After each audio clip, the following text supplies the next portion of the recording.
Mi esposo iba al banco cada martes durante 38 años.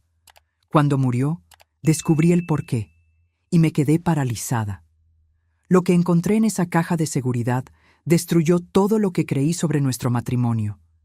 Cada documento era una mentira. Cada firma falsificada era una traición. Y la carta que dejó cambió mi vida para siempre. Pero antes de continuar, asegúrate de ya estar suscrito al canal y escribe en los comentarios. ¿Desde dónde estás viendo este video? Nos encanta saber hasta dónde están llegando nuestras historias. Martes, siempre martes.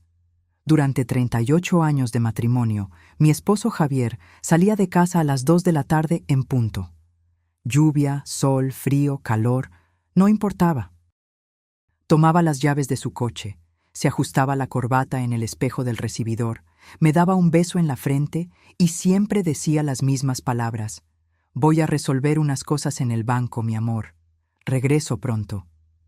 Y yo nunca lo cuestioné. ¿Por qué lo haría? Javier era ingeniero civil, metódico, organizado como un reloj suizo. El tipo de hombre que planeaba todo con meses de antelación. Nuestras cuentas se pagaban al día, sin retrasos. Nunca recibimos una carta de cobro. Nunca tuvimos un historial crediticio malo. Él se encargaba de todo con una eficiencia que yo admiraba. Siempre me decía, relájate, Sofía, deja que yo me encargue de la parte aburrida del dinero. Tú cuida la casa, a los muchachos, y yo cuido las finanzas. Y aquello me parecía justo, una división de tareas, un acuerdo silencioso entre marido y mujer. Yo confiaba en él como confío en que el sol saldrá mañana. Éramos un equipo. Al menos eso creí durante todos estos años. Javier fue el hombre que sostuvo mi mano en el nacimiento de nuestros 2 hijos. El hombre que lloró conmigo en el funeral de mi madre. El hombre que bailó conmigo en la graduación de Sebastián y en la boda de Mariana. ¿Cómo podía desconfiar de él? El último martes de su vida fue igual a todos los demás. Era marzo, un día cálido y sofocante. Salió a las 2 en punto, como siempre. Le di un beso antes de que se fuera, le arreglé el cuello de la camisa y le dije, «Maneja con cuidado». Él sonrió, con esa sonrisa que conocía desde hacía casi 40 años, y respondió, «Siempre lo hago, mi amor». Fui a hacer compras al mercado. Estaba en el pasillo de las frutas, eligiendo naranjas, cuando mi celular sonó. Era Sebastián, nuestro hijo mayor. Su voz sonaba extraña, demasiado controlada, como si estuviera sosteniendo algo muy pesado y tratando de no dejarlo caer. «Mamá, tienes que venir al hospital, ahora». Mi corazón se aceleró. Sentí que mis manos se enfriaban. «¿Qué pasó? ¿Es Mariana? ¿Los nietos?» «Es papá. Se sintió mal en la oficina. Se desmayó. Por favor, ven rápido». Dejé todo en el carrito. Las naranjas, las compras, mi bolso casi cayéndose. Corrí al estacionamiento. Mis manos temblaban tanto que casi no pude meter la llave en el encendido.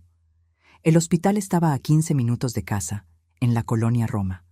Conduje en 10, pasándome semáforos en amarillo, rezando en voz baja. Sebastián me esperaba en el pasillo de urgencias. Cuando lo vi de lejos, lo supe. Lo supe incluso antes de que hablara. Su rostro estaba gris, sus ojos rojos, sus hombros caídos. Cuando me vio, bajó la cabeza. No necesitó palabras. Yo ya lo sabía. «Mamá, lo siento mucho. Papá no resistió». Javier había muerto. Infarto fulminante. 59 años. Saludable. Activo. Salía a caminar todas las mañanas. No fumaba. Bebía socialmente. Y de repente, muerto. Cayó en la oficina, frente a sus colegas, y cuando la ambulancia llegó, ya era demasiado tarde. No lloré en el momento. Me quedé allí parada, mirando a Sebastián, tratando de procesar esa información. Mi esposo estaba muerto. El hombre con quien compartí una cama durante 38 años.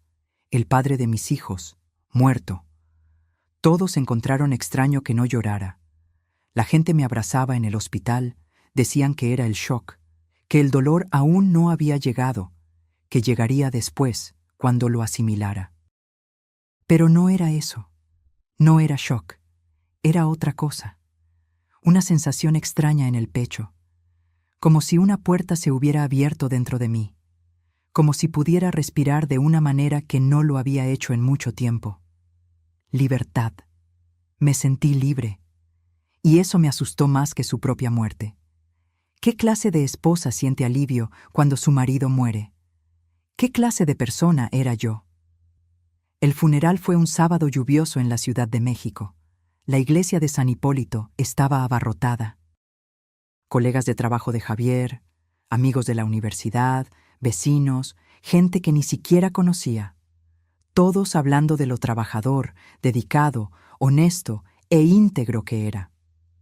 Escuché todo eso y me sentí desconectada, como si estuvieran hablando de un extraño. No porque Javier fuera diferente a lo que decían, sino porque yo estaba empezando a darme cuenta de que quizás nunca lo había conocido de verdad. Mariana lloró durante todo el funeral. Ella siempre fue más cercana a su padre. La consentida de papá. Sebastián estaba más contenido, pero vi las lágrimas escurrir cuando cerraron el ataúd. ¿Y yo? Yo estaba allí, de negro, aceptando las condolencias, agradeciendo a la gente que traía comida, flores, palabras vacías de consuelo. Pero por dentro, solo sentía ese vacío extraño. El lunes siguiente, 2 días después del entierro, llegó una carta. Sobre blanco. Mi nombre escrito a máquina con letras negras. Sin remitente. Abrí sin pensarlo mucho. Dentro había una hoja de papel con membrete del Banco de México. Leí una vez. Luego leí de nuevo, más despacio, tratando de entender. Estimada señora Sofía Rangel, lamentamos profundamente el fallecimiento de su esposo, Javier Rangel. Conforme a los registros de nuestro sistema, usted figura como cotitular de la Caja de Seguridad número 1847. El alquiler de la caja está pagado hasta el mes de diciembre del presente año. Solicitamos que se ponga en contacto con nosotros lo antes posible para programar el acceso al contenido.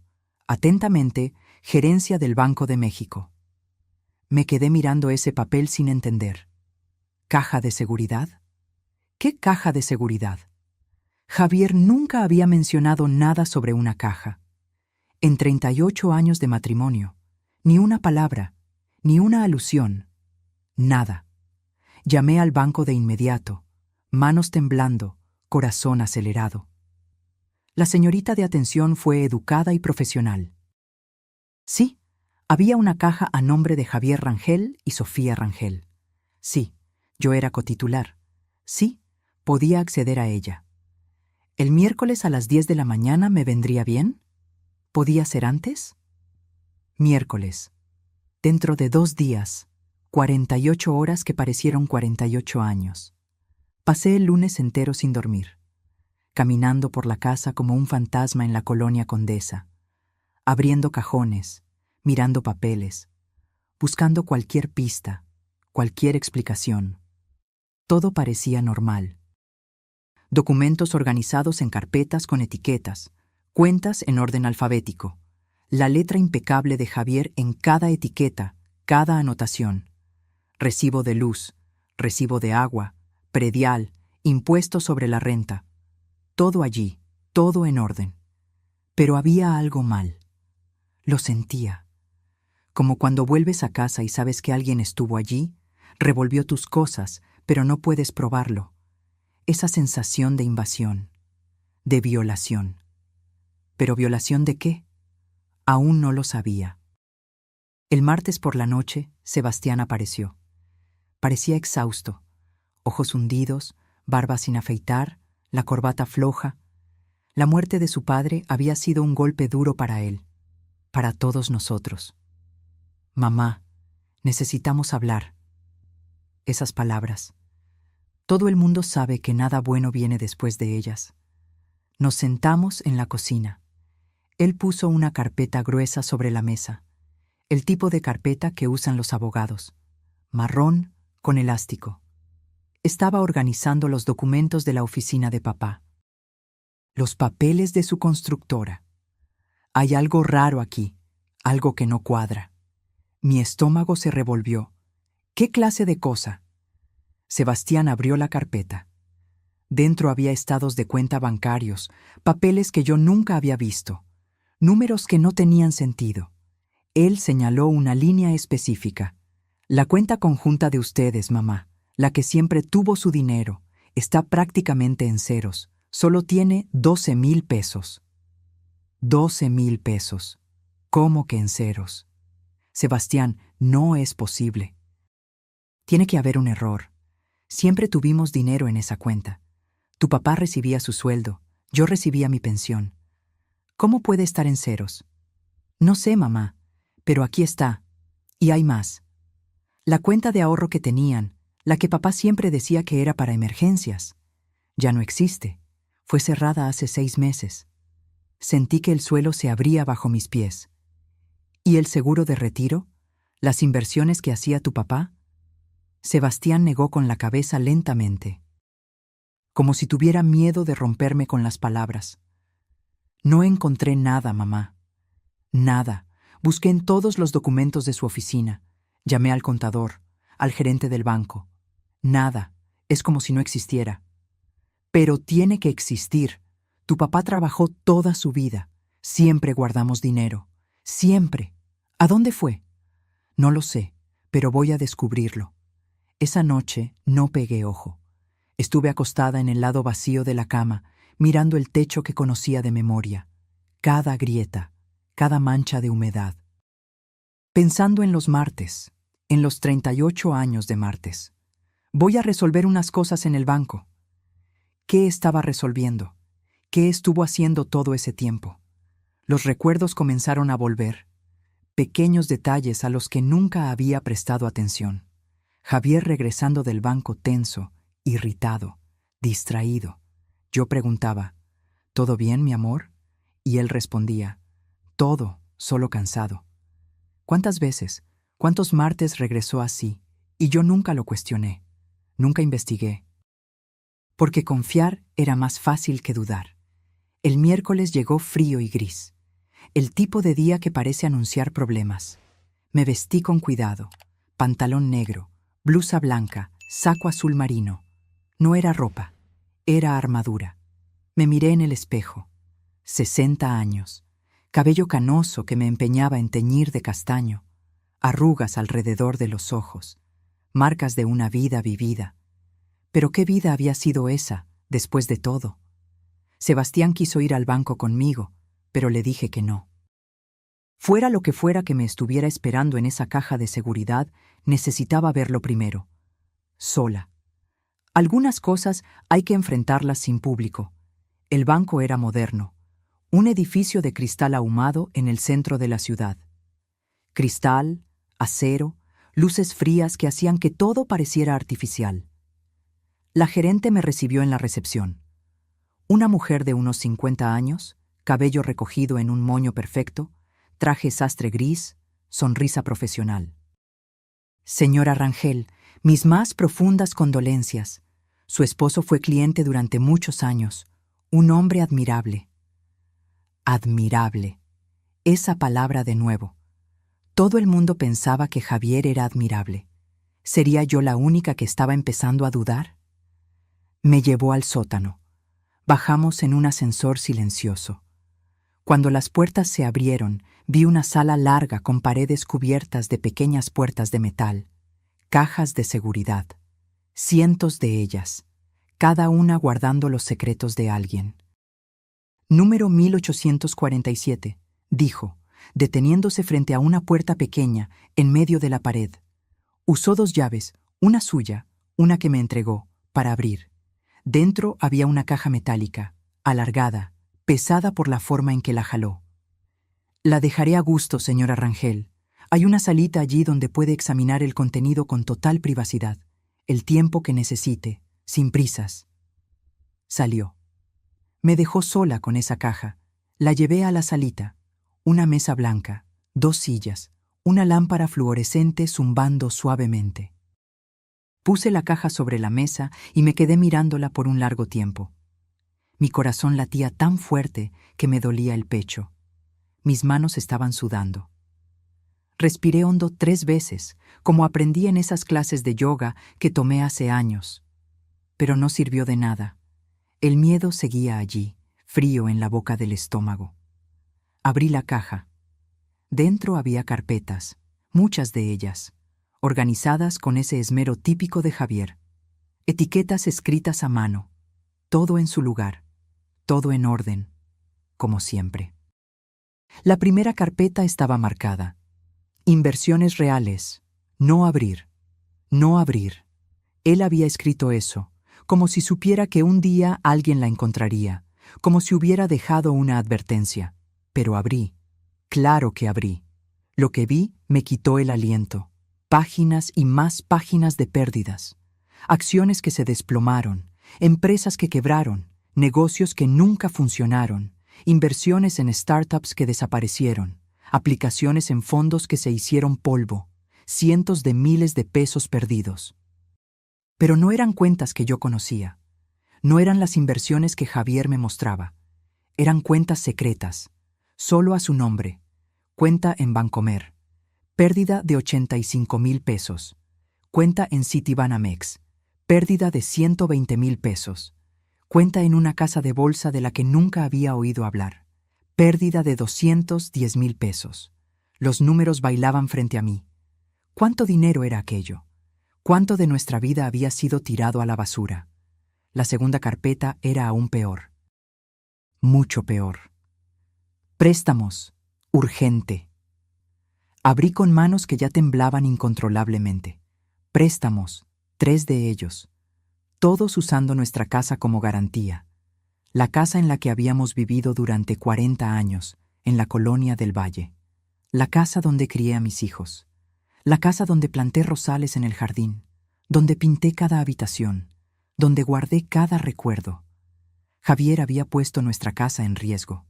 La había usado como garantía para conseguir dinero. Y yo no sabía nada, ni una palabra. Ni una conversación. Primer préstamo, 110,000 pesos. Segundo préstamo, 120,000 pesos. Tercer préstamo, 90,000 pesos. Deuda total, 320,000 pesos. Sobre nuestra casa, mi casa. Mis manos temblaban tanto que casi dejo caer la carpeta. El aire parecía haberse esfumado de esa salita. No podía respirar bien. La sala parecía estar girando. Me apoyé en la mesa, cerré los ojos, intenté concentrarme. Pero los números seguían allí, quemando detrás de mis párpados. 320,000 pesos. La tercera carpeta me destruyó por completo. Tarjetas de crédito. SRR. SRR Sofía Rangel Robles. Mi nombre de soltera, mi nombre completo. Abrí la carpeta. Tarjetas de crédito. 15 de ellas. Todas a mi nombre. Cuentas que nunca abrí. Tarjetas que nunca vi. Pero ahí estaban. Mi nombre completo. Mi CURP. Mi fecha de nacimiento. Mi firma. Solo que no era mi firma. Era parecida. Muy parecida. Pero no era mía. Era falsificada. Javier había falsificado mi firma. Mi propio marido me había robado la identidad. Revisé cada tarjeta, una por una, con manos que ya no dejaban de temblar. Banco Azteca, límite de 10,000, excedido en 12,000. Santander, límite de 15,000, excedido en 17,000. HSBC, límite de 8,000, excedido en 9,000. Y así sucesivamente. 15 tarjetas, todas excedidas, todas con intereses acumulados, todas con mi nombre, mi CURP, mi supuesta firma. Deuda total en las tarjetas, 110,000 pesos. Todo a mi nombre, todo sin yo saberlo. Cada compra, cada retiro, cada pago mínimo, todo hecho por Javier, usando mi nombre, destruyendo mi crédito, convirtiéndome en deudora sin que yo lo supiera. Me quedé sentada allí. ¿Por cuánto tiempo? No sé. Podrían haber sido 10 minutos. Podría haber sido 1 hora. El tiempo se había detenido. Estaba atrapada en esa salita blanca, con esas carpetas abiertas frente a mí, tratando de procesar lo que estaba viendo. tratando de entender cómo el hombre que juró amarme, protegerme, respetarme, me había hecho esto.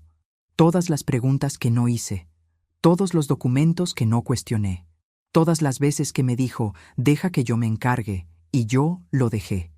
Porque confiar era más fácil. Porque amar era no dudar.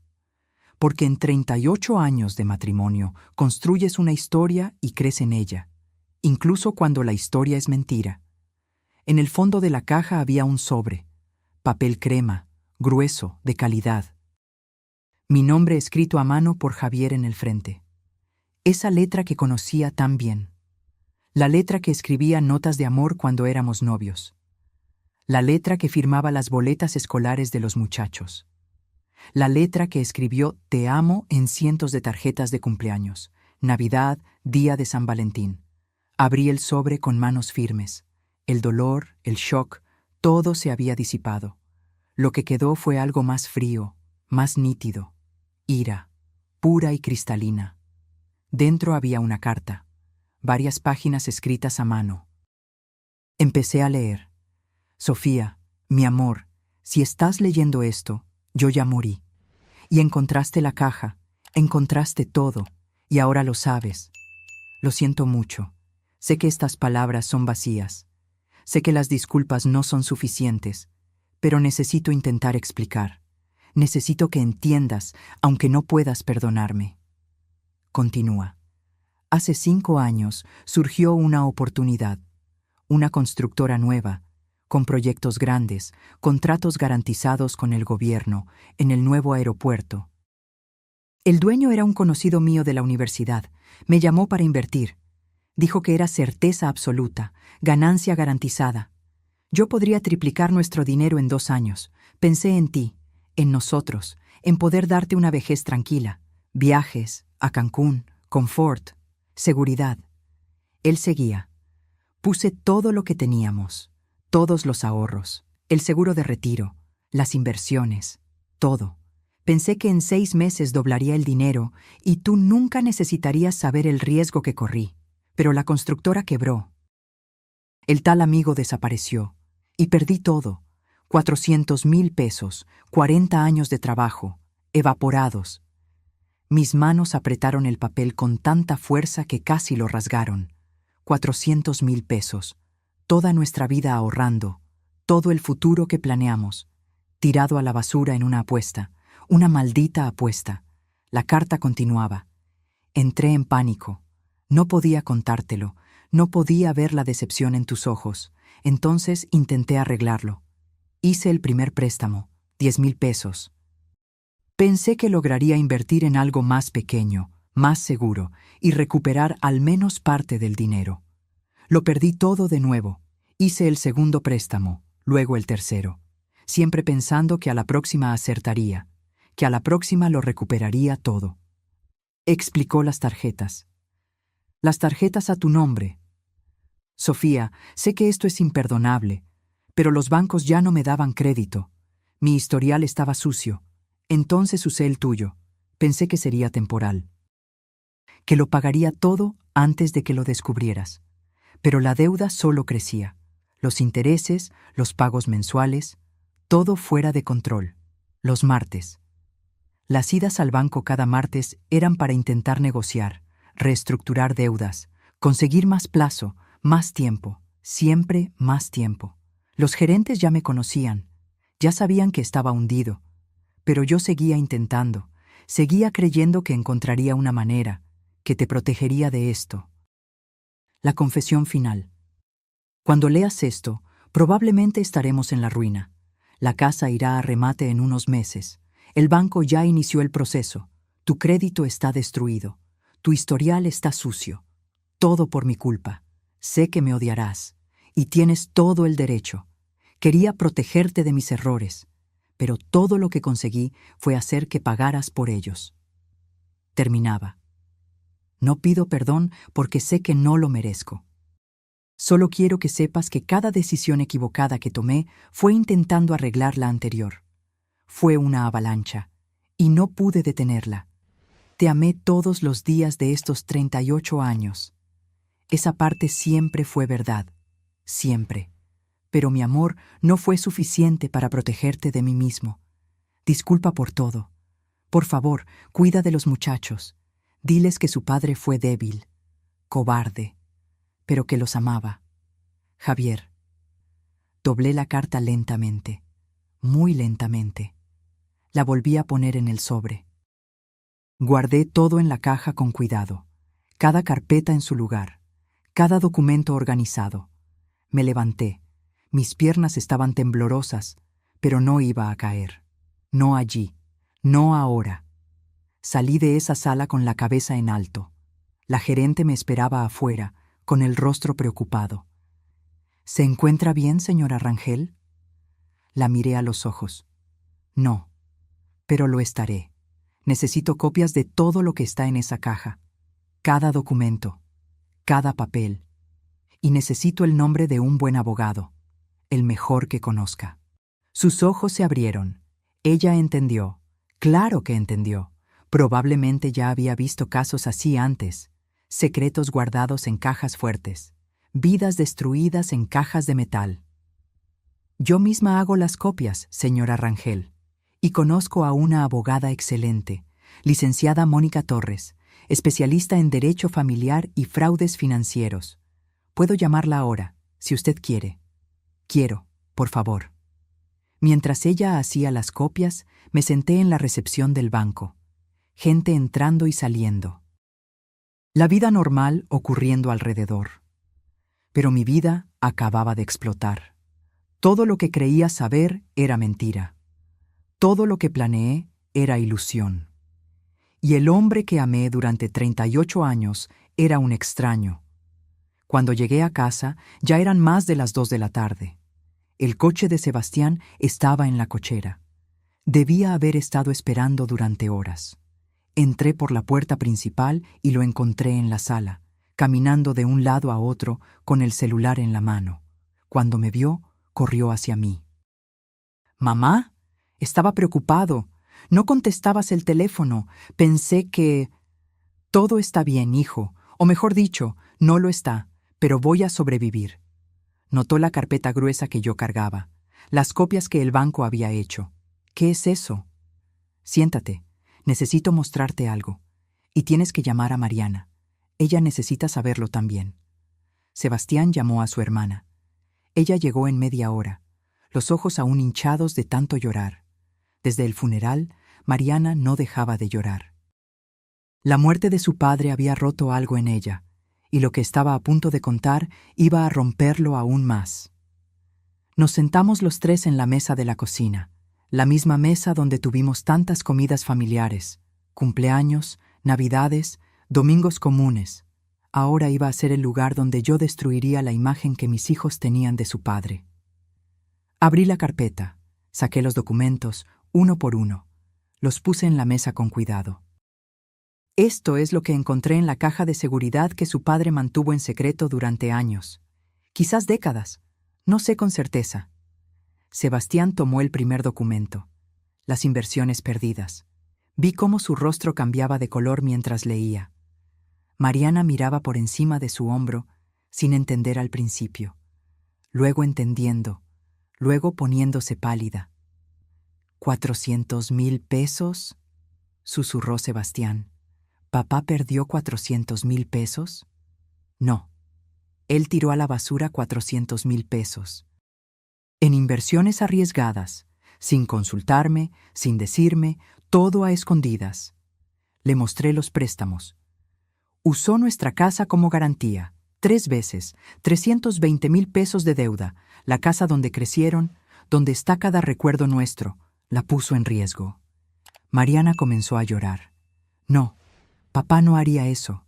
Tiene que haber un error, alguna explicación. Puse las tarjetas de crédito en la mesa. 15 estados de cuenta, mi nombre en todos. Falsificó mi firma. Abrió tarjetas de crédito a mi nombre. 110,000 pesos de deuda.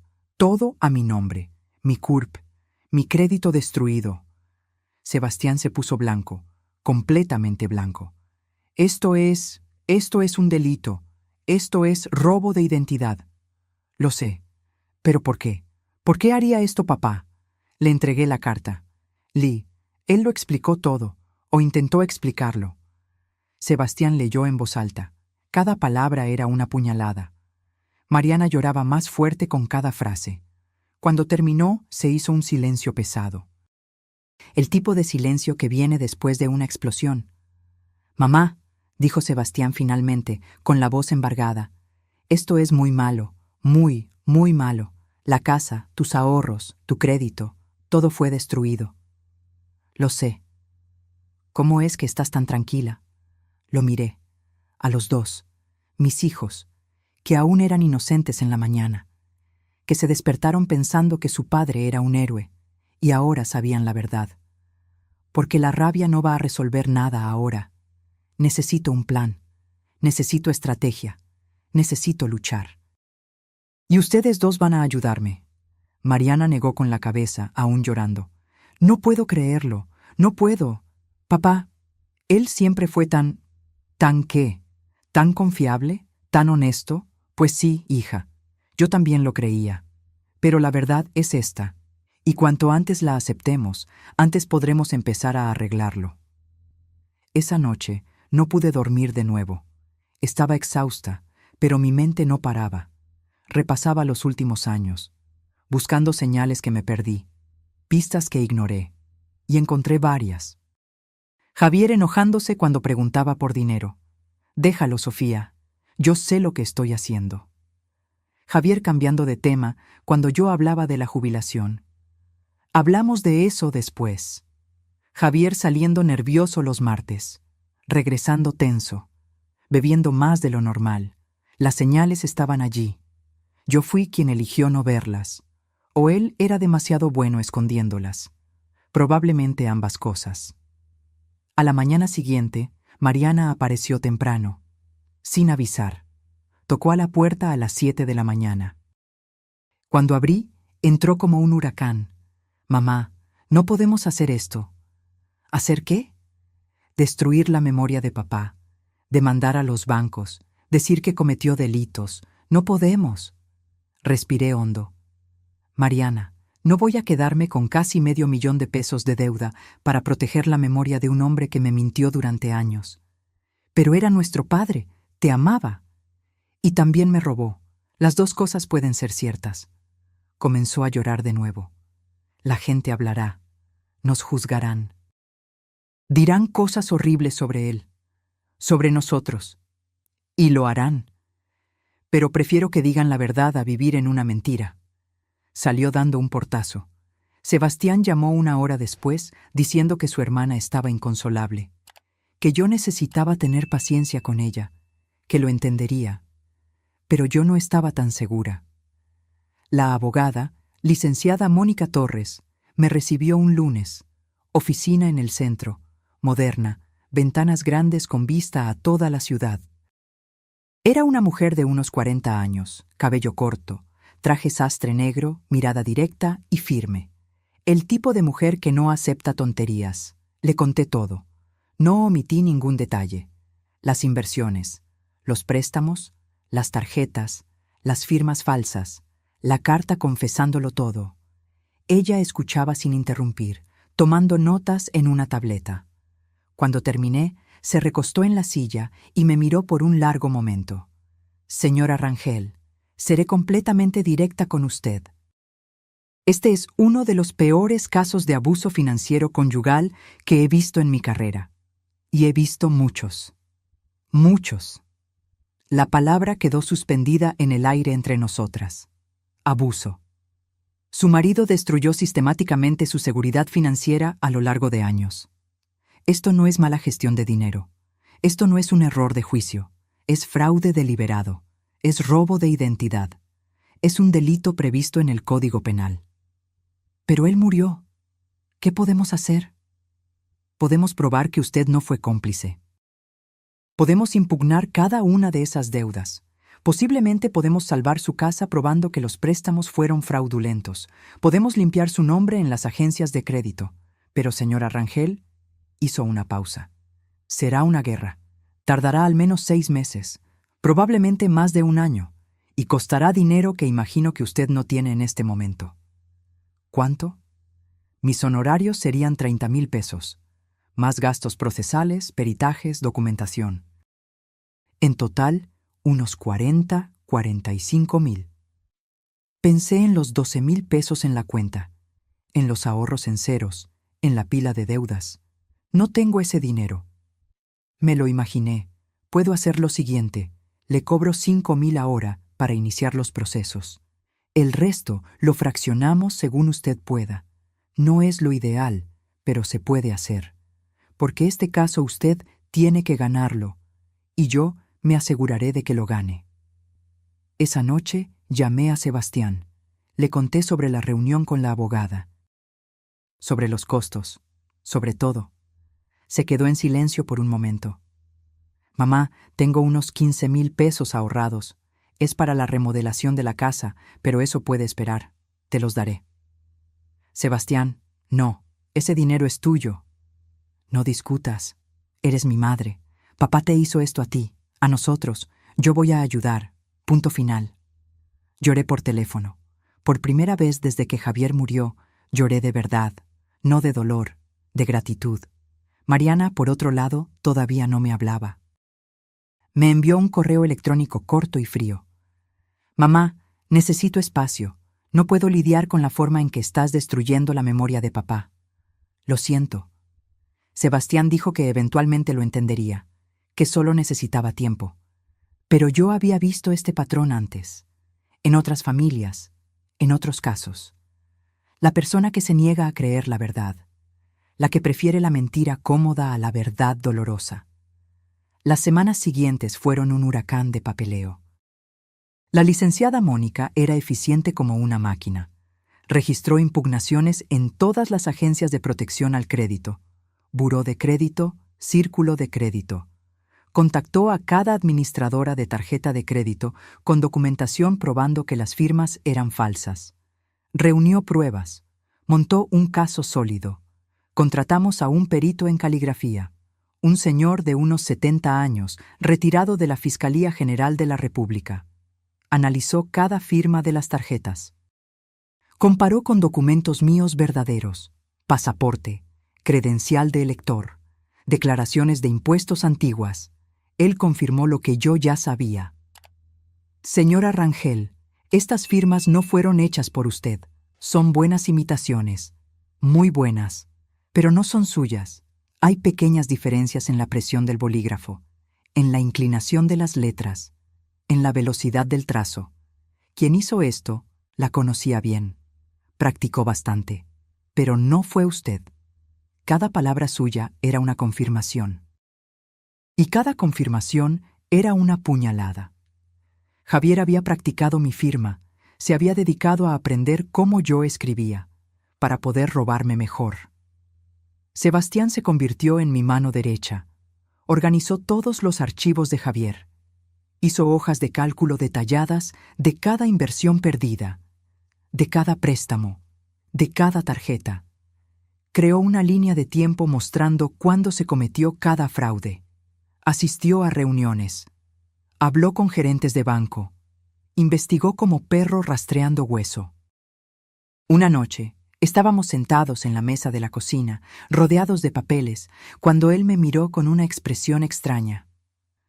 Mamá, necesito contarte algo que nunca te conté. Dejé el bolígrafo. Mi estómago se encogió. Dime. Hace unos 3 años, papá me buscó. Me dijo que tenía una increíble oportunidad de inversión, una constructora, contratos garantizados, ganancia segura en 6 meses. Quería que yo invirtiera 50,000 pesos con él. Mi corazón se hundió. Sebastián, por favor, dime que no le diste ese dinero. Casi lo hago, mamá, casi. Tenía 50,000 ahorrados. Eran mis ahorros de años, para dar el enganche de un apartamento más grande, para la universidad de mis hijos en el futuro. Y papá habló con tanta certeza, con tanto entusiasmo. Dijo que en 6 meses yo tendría 100,000. Respiró hondo, pero Juliana no lo creyó, mi esposa. Ella dijo, si es tan garantizado, si es tan seguro, ¿por qué tu papá necesita nuestro dinero? ¿Por qué no usa su propio dinero? Peleamos feo por eso. Me enojé mucho con ella. Pensé que estaba desconfiando de mi padre sin motivo, pero ella no cedió.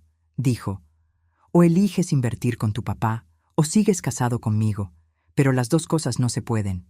Entonces le dije que no a papá. Sebastián me miró con ojos asombrados, llenos de culpa. Creo que ya estaba hundido en esa época. Creo que la constructora ya había quebrado. Creo que estaba desesperado, tratando de usar mi dinero para cubrir sus propios errores. Si yo hubiera dicho que sí, habríamos perdido todo también. Juliana me salvó, y yo casi no la perdono por eso. Sostuve su mano sobre la mesa. Pero no invertiste. Gracias a Dios que no invertiste. ¿Y sabes lo que me dice eso? Que tu padre se estaba ahogando. Y la gente que se ahoga se agarra de cualquier cosa, cualquier persona, incluso si hunde a todos juntos. ¿Crees que habría continuado pidiendo dinero a otras personas, a sus amigos, a sus parientes? Creo que estaba haciendo cualquier cosa para mantenerse a flote, y cuando estamos en ese estado, perdemos la noción de lo correcto y lo incorrecto, o elegimos ignorarla. 3 meses después de la muerte de Javier, tuvimos nuestra primera victoria. 2 administradoras de tarjetas de crédito acordaron que las firmas eran falsificadas. Eliminaron las deudas de mi reporte de crédito. 23,000 pesos de deuda borrados. No era todo, ni cerca de todo, pero era una prueba de que la verdad podía vencer, aunque lentamente. Mariana todavía no me hablaba. Intentaba llamarla, le enviaba mensajes, nada. Me había bloqueado en todo. Sebastián decía que estaba en su propio proceso, que tenía que respetarlo, pero dolía. Dolía perder a mi marido y a mi hija en el mismo año. El proceso de los préstamos de la casa era más complicado. El abogado del banco argumentaba que, como esposa de Javier, yo me había beneficiado del dinero de los préstamos, aunque no hubiera firmado, aunque no lo supiera. La licenciada Mónica refutó con fuerza. Ella puede probar que nunca vio esos fondos.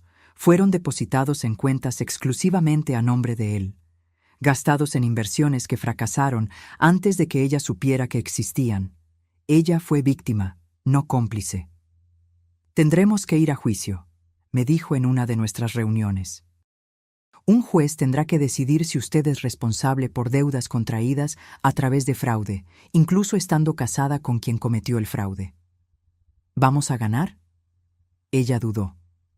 Y yo agradecí la honestidad. Creo que sí. Tenemos un caso fuerte, pero no puedo garantizarlo. Es un terreno jurídico complejo. Ya ha habido decisiones para ambos lados. La audiencia fue programada para septiembre. 6 meses después de la muerte de Javier. 6 meses que parecieron 6 años. En las semanas previas a la audiencia, hice algo que no hacía en años. Busqué empleo. A los 60 años, yo no era precisamente solicitada en el mercado laboral. Pasé la mayor parte de mi vida adulta como ama de casa. Volví a trabajar como profesora de inglés en escuelas de idiomas después de que los hijos crecieron.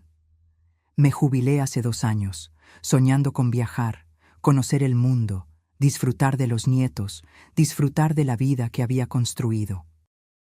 En su lugar, estaba postulándome a vacantes en tiendas de ropa, restaurantes, supermercados, cualquier lugar que contratara a alguien que necesitaba empezar de cero a los 60.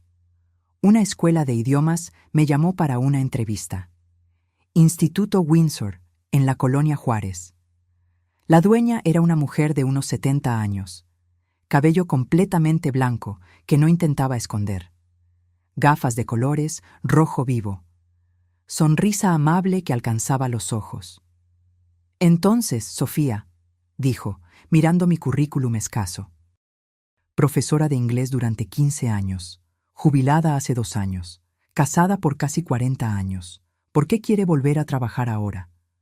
Pude haber mentido, inventado algo sobre el aburrimiento, sobre querer mantenerme activa, sobre no soportar estar en casa. Mentiras educadas que la gente dice en las entrevistas. Pero estaba cansada de mentiras, incluso las educadas. Mi marido murió hace 4 meses. Después de que murió, descubrí que me robó la identidad. Falsificó mi firma.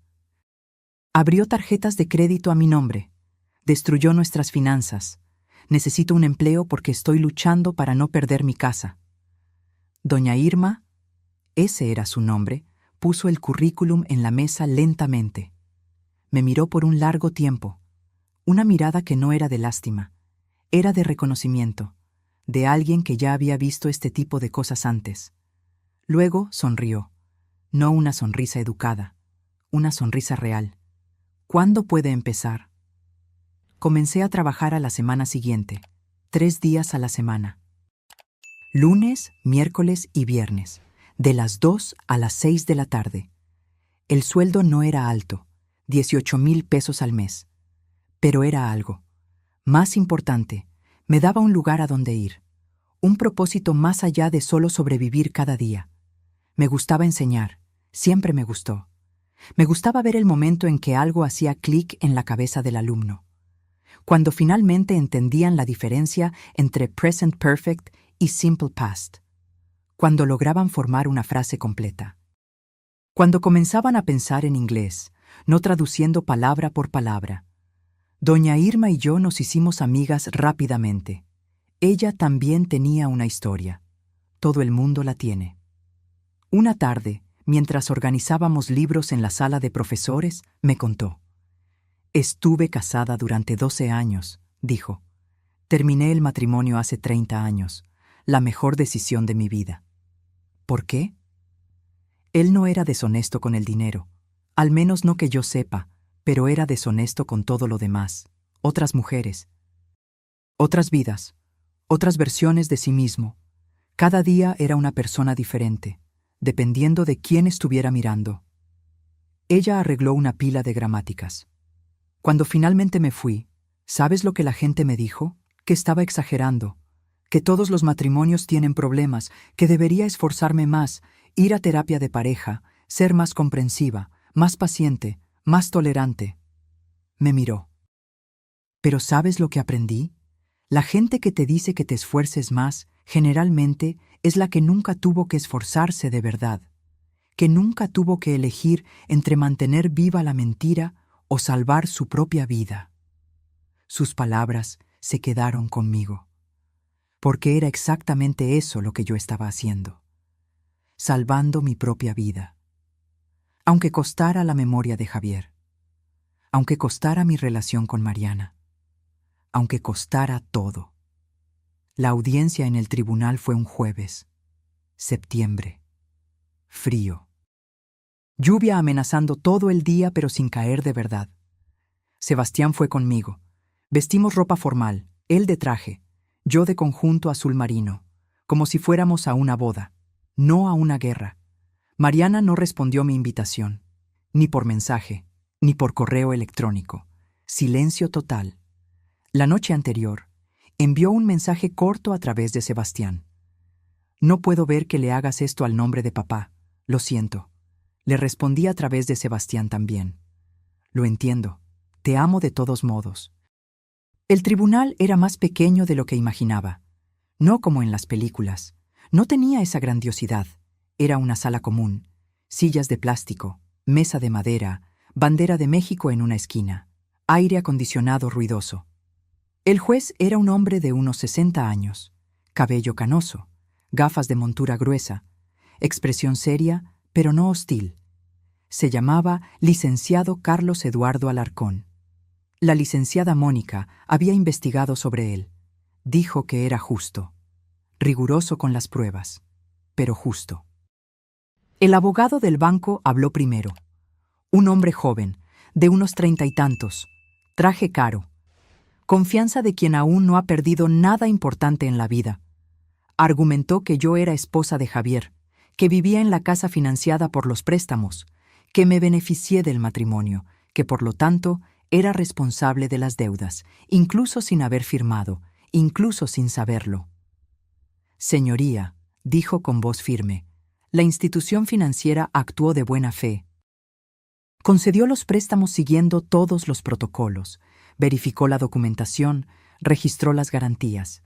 El hecho de que la esposa no tuviera conocimiento no anula el contrato, especialmente considerando que ella se benefició indirectamente de los recursos.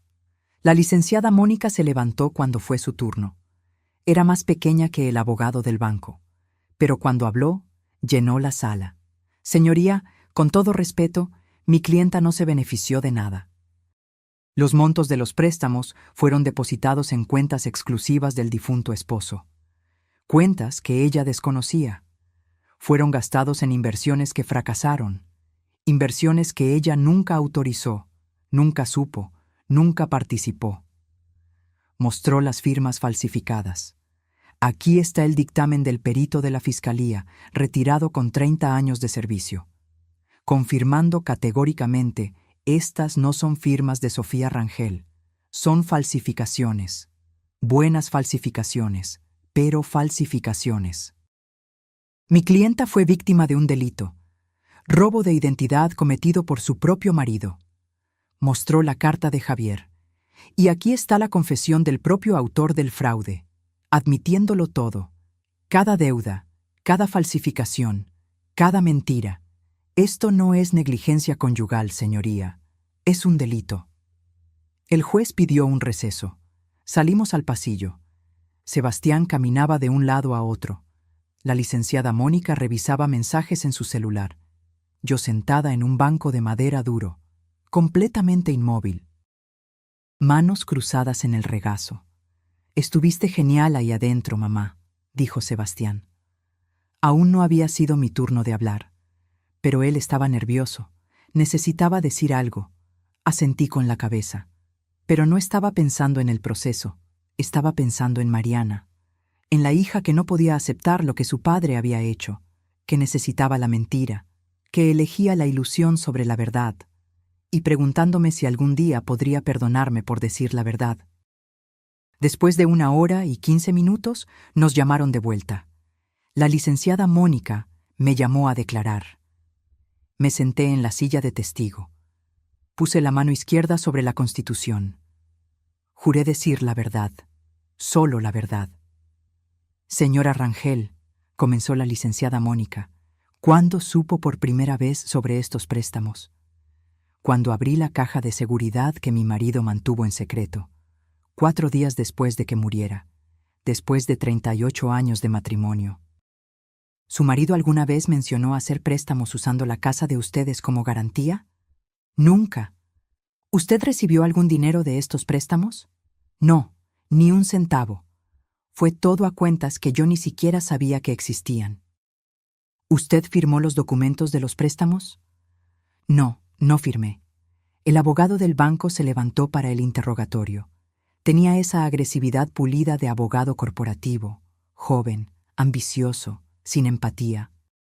Señora Rangel, ¿no es cierto que usted confió todas las finanzas a su marido? Sí, confié. Entonces, ¿usted eligió no involucrarse en las decisiones financieras de la familia? Respiré hondo. Lo miré a los ojos. Yo confié en él. Eso no es lo mismo que elegir ser engañada. Confiar en tu pareja no es darle permiso para robar tu identidad. Pero usted se benefició del matrimonio, ¿correcto? ¿Vivía en la casa donde se hicieron esos préstamos? Yo vivía en mi casa. La casa que compramos juntos hace 40 años. La casa que ayudé a pagar durante décadas. La casa que él puso en riesgo sin mi conocimiento, sin mi consentimiento, sin yo tener la menor idea de lo que estaba sucediendo. ¿Usted espera que este tribunal crea que en 38 años de matrimonio nunca sospechó de nada? ¿Nunca notó nada malo? Esa era la pregunta, ¿no es así? La que me hacía a mí misma hace 6 meses, todas las noches, todas las madrugadas sin dormir. Miré al juez, luego al abogado, luego a Sebastián sentado en las sillas del público. Respiré hondo, muy hondo. Mi marido era ingeniero civil, era organizado, metódico, confiable, o eso pensaba yo. Escondió sus errores detrás de una fachada de competencia, detrás de mi confianza, detrás de 38 años, creyendo que amar significaba no cuestionar, no dudar, no fiscalizar las cosas que él me decía que no me preocupara. Hice una pausa. Escondía los estados de cuenta bancarios, desviaba la correspondencia. Interceptaba llamadas de cobro. Creó todo un sistema para mantenerme en la oscuridad. Y funcionó. Porque yo confié. Porque en 38 años nunca me había dado un motivo para no confiar. Otra pausa. ¿Fui ingenua? Probablemente. ¿Fui tonta? Tal vez. Pero la ingenuidad no es consentimiento para el fraude. Ser tonta no significa que yo autoricé que él destruyera mi vida financiera. El abogado intentó continuar, pero el juez levantó la mano. He escuchado suficiente. Voy a analizar las pruebas y daré mi decisión. Más receso. Esta vez 2 horas, 2 horas eternas. Sebastián compró café en la cafetería del juzgado. Café horrible, aguado, frío. Pero lo bebimos de todos modos. Porque necesitábamos hacer algo con las manos, con la ansiedad. La licenciada Mónica estaba confiada. Su testimonio fue perfecto, verdadero, humano, y tenemos pruebas sólidas. Creo que vamos a ganar. ¿Y si no ganamos? Entonces apelamos, vamos al Tribunal Superior. Pero no será necesario. Confíe en mí. Cuando nos llamaron de vuelta, el juez ya estaba sentado. Tenía una pila de documentos enfrente. Nuestro caso, nuestra vida, reducida a papeles. Analicé todas las pruebas presentadas, comenzó. Voz grave, pausada. Las firmas falsificadas, el dictamen pericial categórico, el testimonio emocionado pero consistente de la demandada. Y principalmente la confesión escrita del propio difunto, admitiendo cada acto fraudulento. Miró al abogado del banco. Aunque entiendo la posición de la institución financiera en relación con el beneficio conyugal, no puedo ignorar las evidencias claras y abundantes de fraude sistemático cometido sin el conocimiento o consentimiento de la señora Rangel. Golpeó el mazo. Un golpe seco que resonó en la sala pequeña. Estoy decidiendo a favor de la demandada. Los préstamos fueron contraídos mediante fraude. Son, por lo tanto, nulos. Las hipotecas sobre el inmueble quedan canceladas.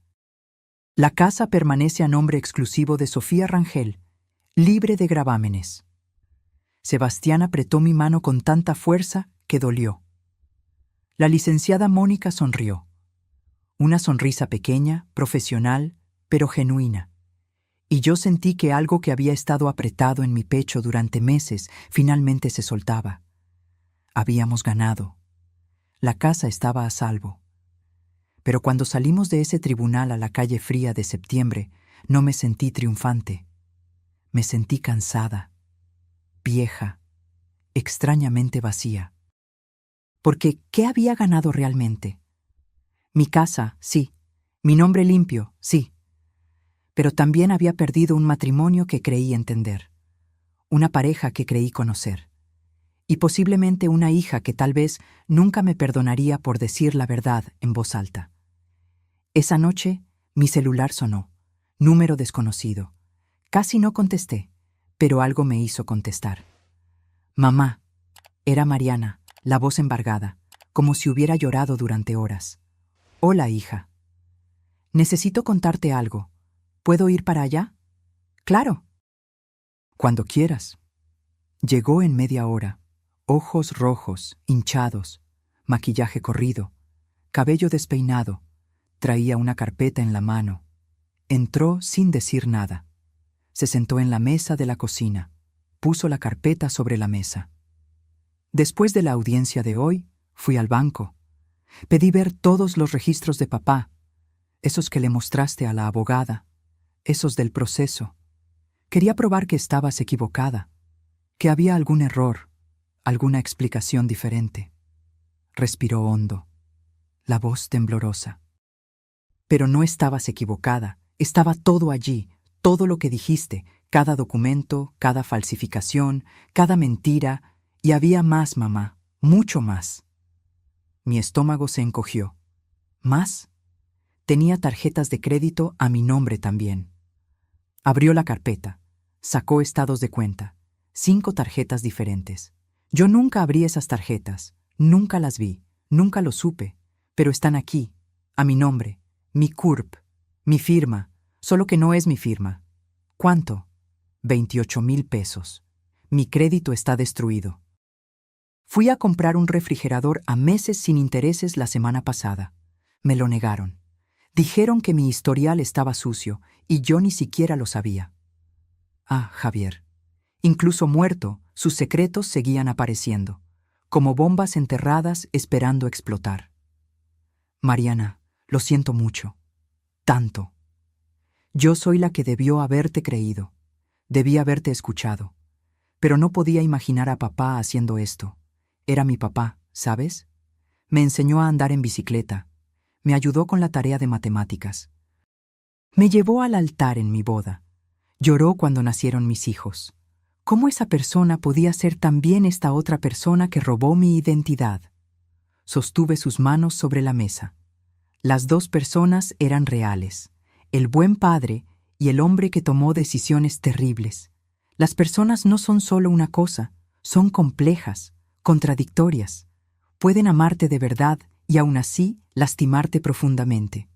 Comenzó a llorar, un llanto profundo, de esos que vienen del fondo del alma. Y yo me levanté, rodeé la mesa, abracé a mi hija, la dejé llorar en mi hombro como lo hacía cuando era pequeña, y se caía del columpio. Nos quedamos así por mucho tiempo. La licenciada Mónica ayudó a Mariana de la misma forma que me había ayudado a mí. Registró las impugnaciones, contactó a las agencias de crédito, montó el caso. El peritaje confirmó. No eran firmas de Mariana, eran falsificaciones hechas por Javier. Sebastián reunió a la familia, nosotros tres. Sentados en mi sala, rodeados de documentos, haciendo planes, reconstruyendo. Vamos a superar esto, dijo Sebastián, juntos, como familia. Y yo le creí, no porque sería fácil, no porque sería rápido, sino porque finalmente estábamos diciendo la verdad, finalmente viendo con claridad, finalmente no fingiendo que el silencio significaba paz. La escuela de idiomas se convirtió en mi refugio, más que trabajo. Era donde me sentía útil, donde tenía un propósito. Doña Irma me enseñó sobre administración, inventario, planificación de clases y, lo más importante, me dio espacio para sanar. Un día, una mujer entró a la escuela, unos 40 años, mirada perdida. Se quedó parada en la entrada, mirando los estantes de libros. ¿Puedo ayudarla?, pregunté. Ella dudó, mucho. Luego dijo en voz baja, ¿tienen material sobre abuso financiero en el matrimonio? Mi corazón se apretó. La llevé a una pequeña sección de libros de autoayuda. Tomé 3 títulos, los puse en sus manos, y por impulso le dije, tengo experiencia personal con eso. Si quiere conversar, estoy aquí. Me miró sorprendida. ¿En serio? Muy en serio. Hablamos por más de 1 hora. Su historia era diferente a la mía en los detalles. Pero el patrón era aterradoramente igual. Marido controlando todo el dinero, diciendo que ella no entendía de finanzas, que él se encargaba de todo, aislándola de la información, de las decisiones, de su propia vida financiera. Me siento loca, dijo, como si estuviera inventando cosas, viendo problemas donde no los hay. No está loca. Si algo se siente mal, probablemente está mal. Confíe en su instinto. Cuando se fue, me abrazó. Gracias por creerme. Mi marido dice que soy paranoica. Mi mamá dice que estoy exagerando. Pero usted me creyó. Después de que se fue, doña Irma me miró. Eres buena en esto. ¿En qué? En escuchar de verdad, en creer sin juzgar, en ver a la persona detrás del problema. Pensé en la reacción inicial de Mariana, en las amigas que se alejaron cuando empecé a hablar de Javier, incómodas con la complejidad, con la verdad fea. Sé lo que es no ser creída, dije simplemente. En los meses siguientes, más mujeres aparecieron. No sé cómo se corrió la voz, boca a boca tal vez. Redes sociales, grupos de WhatsApp, pero venían, algunas a comprar libros, otras solo a conversar, todas cargando historias parecidas a la mía. Doña Irma sugirió crear algo más formal. ¿Qué tal un grupo de apoyo? mensual. Aquí en la escuela, sala del fondo, solo mujeres que pasaron por abuso financiero. ¿Crees que vendría gente? Creo que te sorprenderías.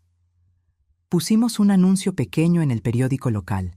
Publicamos en las redes sociales de la escuela. Grupo de apoyo para mujeres que sufrieron abuso financiero. Primer martes de cada mes, 7 p.m., gratuito. En la primera reunión aparecieron 12 mujeres. 12. Yo esperaba 3, a lo sumo. Organizamos sillas en círculo en la sala del fondo. Hicimos café. Puse galletas en una bandeja. Comencé contando mi historia. Toda. Los martes, la caja de seguridad, las falsificaciones, la batalla legal, la hija que no creyó, la reconstrucción lenta y dolorosa. Cuando terminé, el silencio fue absoluto. Luego, una por una, comenzaron a hablar. Una contó cómo su marido había vendido su coche sin que ella lo supiera. Otra, cómo su exmarido había vaciado la cuenta conjunta y huido. Otra, cómo su padre le había robado la herencia dejada por su madre. Historias diferentes, pero todas con el mismo patrón: control, aislamiento, manipulación, mentiras. ¿Cómo lograste mantenerte fuerte?, preguntó una de ellas al final. No lo logré, respondí honestamente. Lloré, grité, me enojé, me aterré. Pasé noches sin dormir, días enteros sin comer, pero seguí adelante, porque la alternativa era rendirme. Y ya había pasado demasiados años dejando que otros decidieran por mí.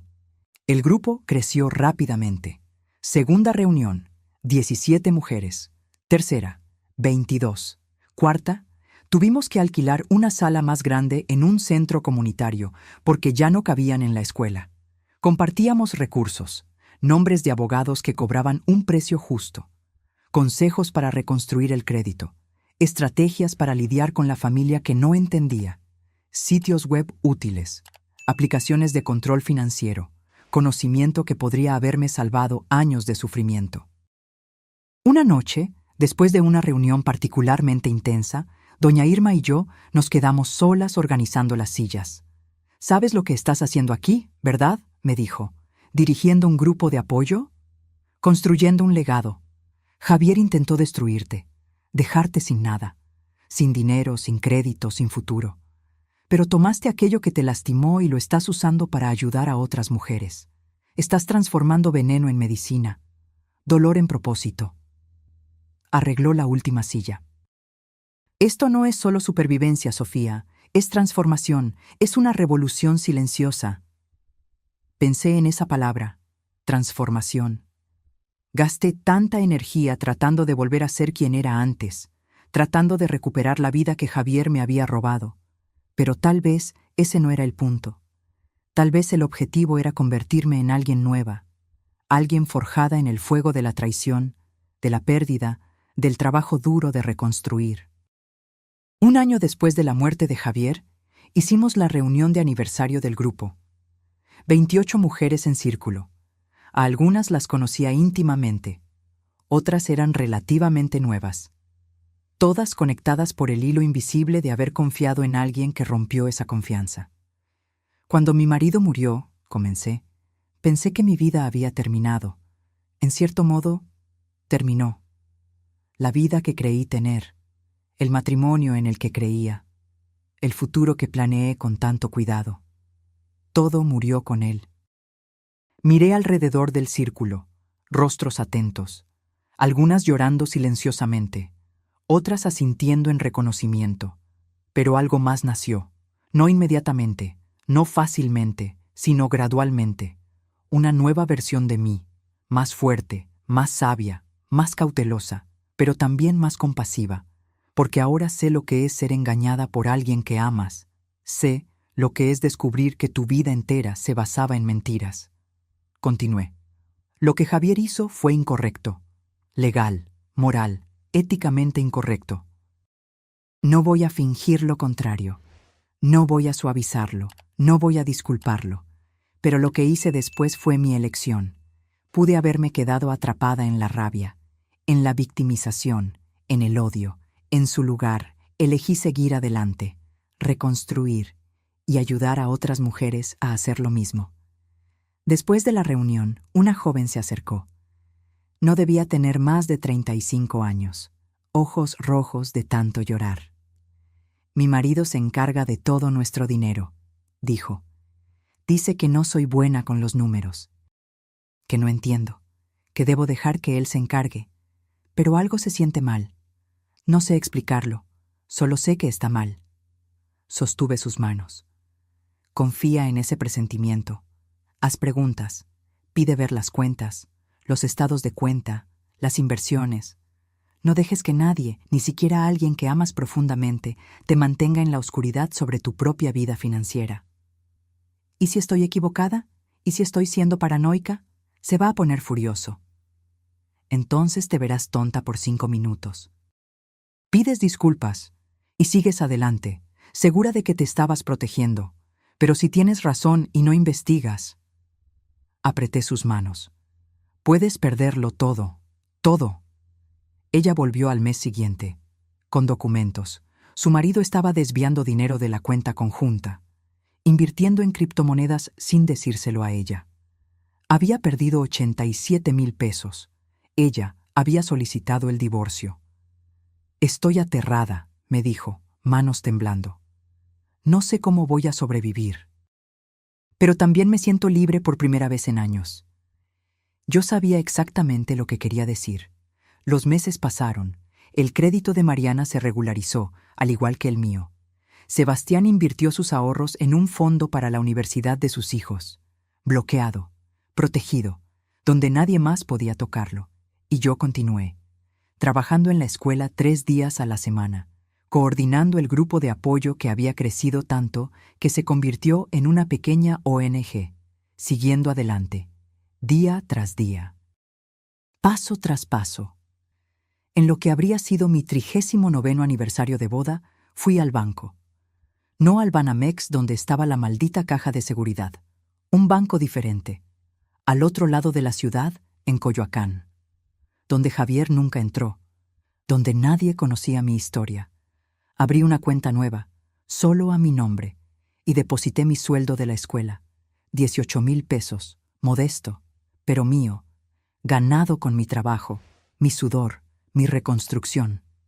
La empleada sonrió. ¿Algo más en lo que pueda ayudarla hoy, señora? De hecho, sí, me gustaría cambiar el nombre en la cuenta. Ella tomó el bolígrafo. ¿Cómo le gustaría que quedara? Sofía Rangel Robles.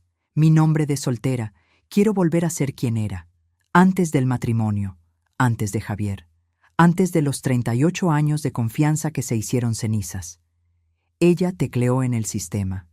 Listo, señora Robles, su cuenta está actualizada. Señora Robles, ya no señora Rangel, ya no la esposa de Javier, solo Sofía. Solo yo. Salí de ese banco con la cabeza en alto. El sol estaba brillando. Un hermoso día de primavera, aire fresco, cielo azul, y por primera vez en más de un año sentí que sabía exactamente quién era. Si estás leyendo esto, si algo de esta historia te parece familiar, las puertas cerradas con llave, los secretos, la persistente sensación de que algo está mal, pero no puedes identificar qué, confía en ti misma. Haz preguntas. Insiste en las respuestas. Mira los documentos, las cuentas. Los estados de cuenta. No dejes que nadie te diga que amor significa confianza ciega, porque no significa, nunca significó. Amor verdadero significa compañerismo, transparencia, respeto mutuo, decisiones compartidas, no secretos, no aislamiento, no control disfrazado de cuidado. Y si descubres que fuiste traicionada, si abres esa caja de seguridad y tu mundo se desmorona por completo, recuerda, eres más fuerte de lo que imaginas. La persona que intentó apagarte no lo logró. Aún estás aquí, respirando, luchando, sobreviviendo. Y eso significa que puedes reconstruir. Va a doler, va a ser difícil. Habrá días en que querrás rendirte, pero no lo harás, porque eres una sobreviviente, una guerrera. más fuerte que cualquier persona que intentó destruirte. Yo reconstruí mi vida de los escombros. Y tú también puedes. Cree en mí. Cree en ti. Y nunca, nunca dejes que nadie te mantenga en la oscuridad sobre tu propia vida. Si te gustó esta historia, haz clic en suscríbete y cuéntame en los comentarios qué parte te impresionó. Y no olvides hacerte miembro para acceder a videos exclusivos que no publico aquí. Nos vemos allí.